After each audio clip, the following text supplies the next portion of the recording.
लहानपणापासून आपण एक वाक्य नेहमीच ऐकत आलो आहे आणि ते म्हणजे भिंतीवरी कालनिर्णय असावे. आपल्या प्रत्येकाच्या घरातील भिंतीवर जसं घड्याळ जरुरी असतं अगदी तसंच कालनिर्णय सुद्धा जरुरी असतं. वर्षातील शेवटच्या महिन्यात म्हणजेच डिसेंबर महिन्यात आपण नवीन वर्षाचा कालनिर्णय हे खरेदी करत असतो. अगदी दिवाळीचा सण झाला की टीव्हीवर कालनिर्णयाची जाहिरात ही सुरू होते, पाहायला मिळते. मराठी भाषेत ज्या काही दिनदर्शिका आहेत त्यात सर्वात सोपी आणि समजायला अगदी सोयीस्कर अशी दिनदर्शिका म्हणजे कालनिर्णय होय. पण आता हे कालनिर्णय मिळतच नाही. मग दरवर्षी मिळणारं कालनिर्णय आता का मिळत नाही किंवा मिळणं अवघड का झालं ते या व्हिडिओच्या माध्यमातून जाणून घेऊयात.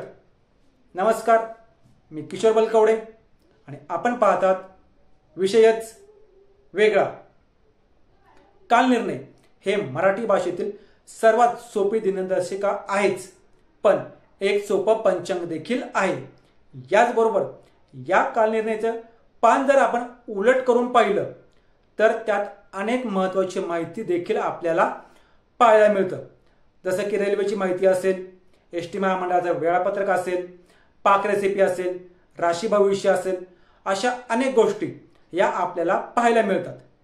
आणि याच कालनिर्णयावरती आपण आपल्या रोजच्या अनेक गोष्टींची नोंद करत असतो.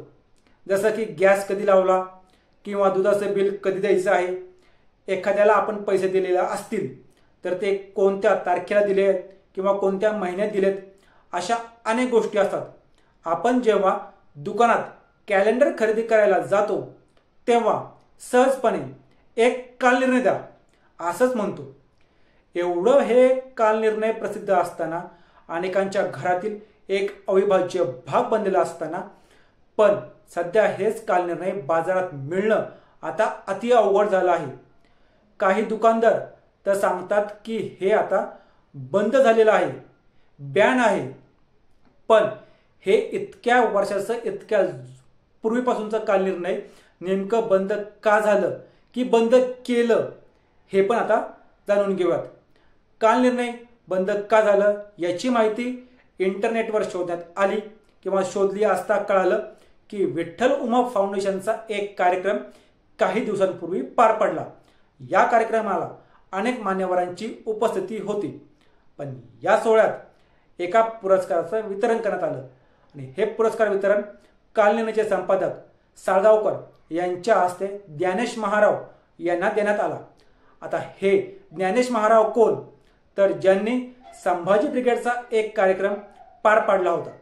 त्या कार्यक्रमात शरद पवार आणि शाहू महाराज यांच्या समोर श्री स्वामी समर्थ यांच्यावर अतिशय खालच्या पातळीवर जाऊन निंदा नालस्ती केली होती. ते हे ज्ञानेश महाराव. आणि त्या कार्यक्रमात तो पुरस्कार साळगावकर यांच्या हस्ते ज्ञानेश महाराव यांना देण्यात आला होता. विठ्ठल उमप यांच्या कार्यक्रमात ज्ञानेश महाराव यांच्या विरोधात तेव्हा अनेक आंदोलनं देखील करण्यात आली. तसंच काही हिंदुत्ववादी संघटनांनी ज्ञानेश महाराव यांच्या घरी जाऊन त्यांना केलेल्या वक्तव्याची माफी देखील मागायला लावली होती. आणि ज्ञानेश महाराव यांनी हा सगळा प्रकार झाल्यानंतर, त्यांच्या अंगलट आल्यानंतर त्यांनी माफी पण मागितली आणि हा विषय संपला असा तर्क अनेक जणांनी काढला होता.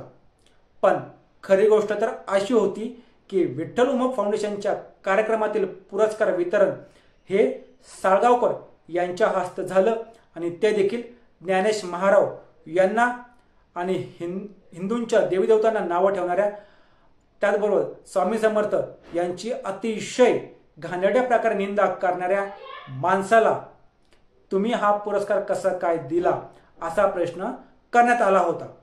सोशल मीडियावर हा प्रश्न खूप चर्चेचा विषय होता किंवा विचारला जाऊ लागला होता. एवढं सगळं झाल्यानंतर कालनिर्णयाने देखील आपली भूमिका सोशल मीडियावर मांडली की आमचा आणि ज्ञानेश महाराव यांचा काहीही संबंध नाही. पण हिंदू समाजाने कालनिर्णय पूर्णपणे बॉयकॉट केलं आणि आता बाजारात सहज मिळणारे कालनिर्णय हे मिळायचं बंद झालं. असेच रोजच्या रोज नवीन व्हिडिओ पाहण्यासाठी आमच्या चॅनलला सबस्क्राईब करून व्हिडिओला लाईक करायला विसरू नका.